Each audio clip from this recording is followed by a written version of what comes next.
Olá, a paz do Senhor a todos, um forte abraço. Queremos trazer uma palavra da parte de Deus. No entanto, antes, queremos pedir que você divulgue esse vídeo, compartilhe, para que o YouTube ele faça com que esse vídeo chegue a mais pessoas. É um vídeo educativo, palavra de Deus, transmitida de forma simples, objetiva e à luz da palavra de Deus, sem arrodeios.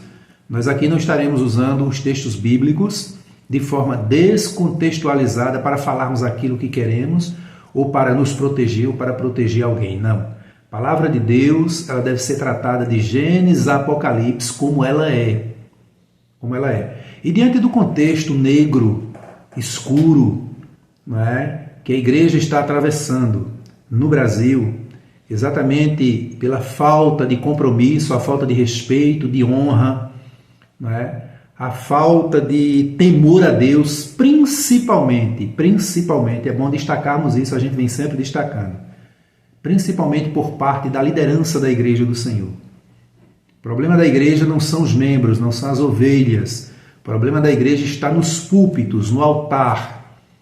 O altar está desmantelado, o altar está sujo, está apodrecido, porque ali estão homens na condição de Acã, como pedras de tropeço, dificultando o caminhar da igreja, dificultando que a igreja cresça com saúde e solidificada na fé em Cristo Jesus. Não confunda crescimento quantitativo com qualitativo. Tem muitas igrejas por aí que estão crescendo em número. Por quê? Porque estão absorvendo tudo que o mundo tem, tudo que o mundo quer e tudo que as pessoas que não querem mudar de vida desejam. Infelizmente, muitas dessas igrejas estão sendo dirigidas por homens que outrora foram homens de Deus. Uns nós sabemos que eles foram chamados ou foram colocados ou se autoproclamaram pastores, líderes da igreja, apenas para se promover politicamente, se promover socialmente, mas outros um dia foram homens de Deus, mas que foram se desviando, foram entrando por caminhos tortuosos, se misturando a igreja com o mundo. Por isso que costumamos dizer, não adianta esses líderes conclamarem a igreja para orar, para jejuar, para buscar, para clamar, porque Deus não está ouvindo. Enquanto a sujeira não for tirada do altar, enquanto esses mesmos líderes que conclamam a igreja à oração, que conclamam as pessoas a orar, a clamar pelo país, por alguma causa, pela própria igreja, não se consertarem, não se humilharem, não colocarem por terra a sua soberba, a sua arrogância, a sua prepotência, não confessarem os seus pecados, não rasgarem suas vestes, não adianta oração, não adianta sacrifício, de maneira nenhuma. Nós queremos destacar um texto aqui na Palavra de Deus em 1 Reis, capítulo 18, versículo 17. E sucedeu que, vendo Acabe a Elias, disse-lhe Acabe: És tu, Elias, o perturbador de Israel? Então disse Elias: Eu não tenho perturbado a Israel, mas tu e a tua casa e o teu pai, porque deixaste os mandamentos do Senhor e seguiste a Baalins. Uma das características de homens desviados dos caminhos do Senhor é transferir a sua culpa para outros. É o jogo da transferência da culpa, aquele que ocorreu lá no capítulo 2 do livro do Gênesis, aliás, no capítulo 3 do livro do Gênesis, se não nos foge a memória. Vamos ver aqui, no capítulo 3 do livro do Gênesis, por ocasião da queda. Quando o homem caiu, Deus procurou Adão: onde estás? Por que estás despido? Por que estás nu? Adão disse: olha, a mulher que tu me deste me induziu ao pecado.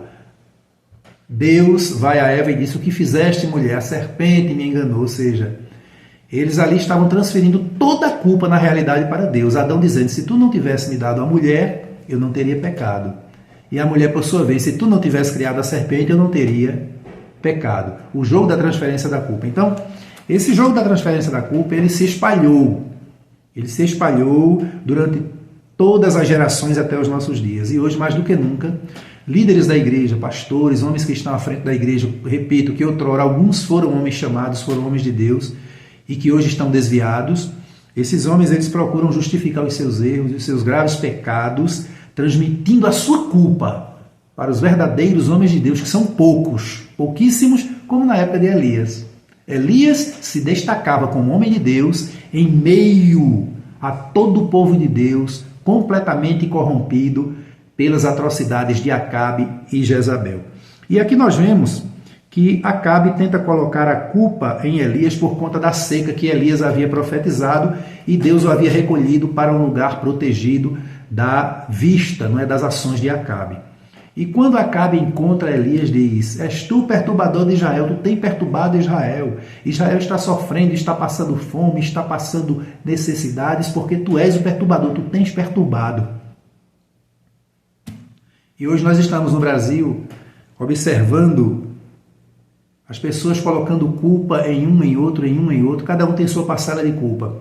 Mas eu quero dizer, queridos, que uma das principais culpas do país está da forma como está. E a igreja sofrendo, não por perseguição do mundo, não, porque isso nós já conhecemos. Eu acredito e ouso dizer que as maiores perseguições que a igreja sofre hoje, elas são oriundas exatamente de dentro da própria igreja. As maiores perseguições que a igreja sofre hoje são consequência da loucura, dos desvios de conduta, da falta de compromisso com o reino de Deus, da falta de temor, da negligência por parte dos líderes da igreja, que estão ocupando lugar de eminência, estão se comportando como verdadeiros empresários, como verdadeiros milionários, e há muito tempo não sabem mais o que é o amor de Deus, o temor de Deus, o respeito pela obra de Deus, a verdadeira concepção de fé. Ensinam sobre fé, mas não creem mais em fé.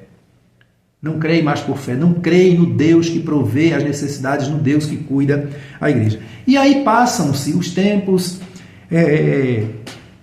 Jezabel, não é? Figura de uma prostituta, aquela mulher terrível, esposa de Acabe, juntamente com Acabe, influenciando Acabe e Jezabel influenciando todo Israel, perseguindo Elias, tentando matar Elias, né? E aí no capítulo 22 de 1 Reis, capítulo 22 de 1 Reis, nós vamos ver algo tremendo acontecendo, não é, que o pecado, a transgressão de Acabe chega a um nível tão terrível em que os demais profetas que outrora eram homens de Deus e foram comprados, né, foram aliciados por Jezabel e Acabe, deixaram de servir a Deus, de elogiar a Deus, de louvar a Deus, de engrandecer a Deus, de glorificar a Deus e passaram a louvar, engrandecer, elogiar, destacar Acabe e Jezabel.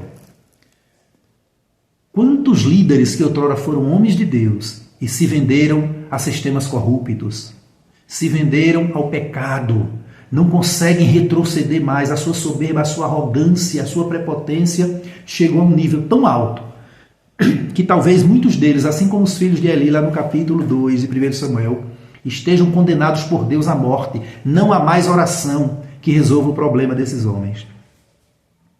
E a situação chegou a um caos tão grande que no capítulo 22, Deus permite que um demônio, que a operação do erro, governe, passe a governar de tal forma a vida de Acabe e daqueles profetas e sacerdotes do povo de Deus, que só escapava Elias, a ponto do diabo passar a orientar Acabe, passar a orientar aqueles que outrora alguns foram homens de Deus. E diz o texto de 1 Reis, capítulo 22.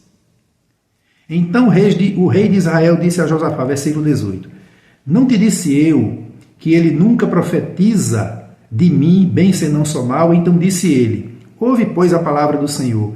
Vi o Senhor assentado sobre o seu trono, e todo o exército do céu estava junto a ele, a sua mão direita e a sua mão esquerda. Isso é o profeta Micaías, que era homem de Deus, e que Acabe não queria ouvir, porque Micaías sempre trazia uma mensagem de juízo, a mensagem verdadeira de Deus, de acordo com as circunstâncias. Quais eram as circunstâncias? O pecado exacerbado de Acabe. Acabe em pecado queria receber palavra de afago.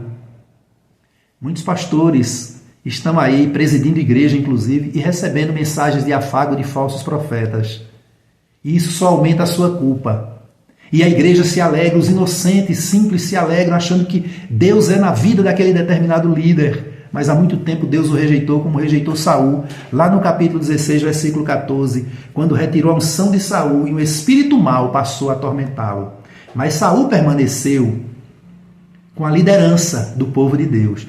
Muitos pastores, muitos líderes queridos, eles ainda estão liderando o povo de Deus.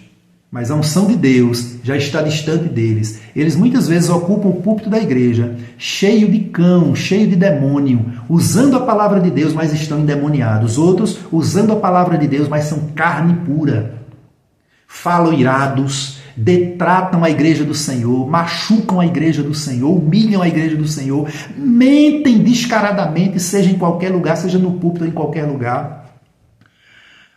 Porque são homens que estão totalmente desviados e Deus permitiu que o espírito do erro fale na boca deles e na boca dos seus profetas. Então veja, o versículo 20 disse: E disse o Senhor, quando Micaías diz, olha, Acabe, eu vi o Senhor assentado sobre o seu trono e todo o exército do céu estava junto a ele, à sua mão direita e à sua esquerda. E disse o Senhor, quem induzirá Acabe a que suba e caia em Ramote Gileade? E um dizia desta maneira e outro de outra. Então saiu um espírito mau e se apresentou diante do Senhor e disse, eu induzirei. E o Senhor lhe disse, com que tu induzirás? Aí o espírito disse, eu sairei e serei o espírito da mentira na boca de todos os profetas de Acabe. E ele disse, tu, quem disse? Deus. Deus disse, tu o induzirás e ainda prevalecerás. Sai e faze assim. Aí Micaías continua dizendo, agora, pois, eis que o Senhor pôs o espírito da mentira na boca de todos esses teus profetas. E o Senhor falou contra ti. Então Zedequias, filho de Kenaená, o feriu Micaías no queixo e disse, por onde passou de mim o espírito do Senhor para falar a ti? O profeta caído chega para o homem de Deus e diz, quando foi que o Espírito de Deus que estava em mim falou na tua boca, Micaías, e agrediu Micaías? Irmão, quantos homens de Deus, raríssimos que ainda existem, estão sendo agredidos pelos falsos profetas? Mas assim como Micaías falou para Zedequias, Deus agora está falando, neste momento, para você, profeta caído, para você que há muito tempo, pastor, você, profeta, que perdeu a graça, a unção de Deus, está agredindo os pouquíssimos, raríssimos homens e mulheres de Deus. Deus tem uma sentença para você. Que Deus te ajude. Veja o que disse Micaías a Zedequias após ser agredido por ele. E disse Micaías, eis que tu verás naquele mesmo dia, quando entrares de câmara em câmara para te esconderes. Então disse o rei de Israel, tomai a Micaías e tornai a trazê-lo a Amon, chefe da cidade, e a Joás, filho do rei, e direis, assim diz o rei, metei este homem na casa do cárcere e sustentai-o com pão de angústia e com água, de amargura até que eu venha em paz. E disse Micaías, se tu voltares em paz, o Senhor não tem falado por mim, disse mais, ouvi todos os povos. E aí você continua lendo, a partir do versículo 29 em diante, do capítulo 22, você vai ver qual foi o fim de Elias, ou, aliás, o fim de Micaías, o fim de Acabe, o fim de Zedequias, que agrediu a Micaías. E assim tem sido o fim de muitos daqueles que ainda estão na liderança do povo de Deus, mas que há muito tempo, perderam a unção de Deus e com isso a graça, a misericórdia, o amor, o temor, e irão morrer. Não sou eu que estou dizendo isso, não estou aqui com nenhum sentimento de raiva, estou dizendo à luz da Bíblia, irão morrer por causa dos seus vis pecados. Homens maus, perversos, que tem de fato perturbado a igreja do Senhor, tem de fato matado muitos profetas de Deus, muitos homens e mulheres de Deus. Nós só vemos as notícias. Que Deus tenha misericórdia da sua igreja, mas aquilo que há de acontecer, vai acontecer, porque Deus é Deus, Ele tem o seu tempo e o tempo dele não é o nosso. E a igreja do Senhor no Brasil, principalmente a igreja que é envolvida por aquelas grandes instituições, cujos líderes são os famosos, os grandes. Deus já está tratando, irá tratar com essas instituições que têm, ao invés de fazer, de trabalharem para crescimento, para o crescimento do reino de Deus, tem trabalhado para desmoralizar o reino de Deus, para levantar o vestido da noiva de Cristo.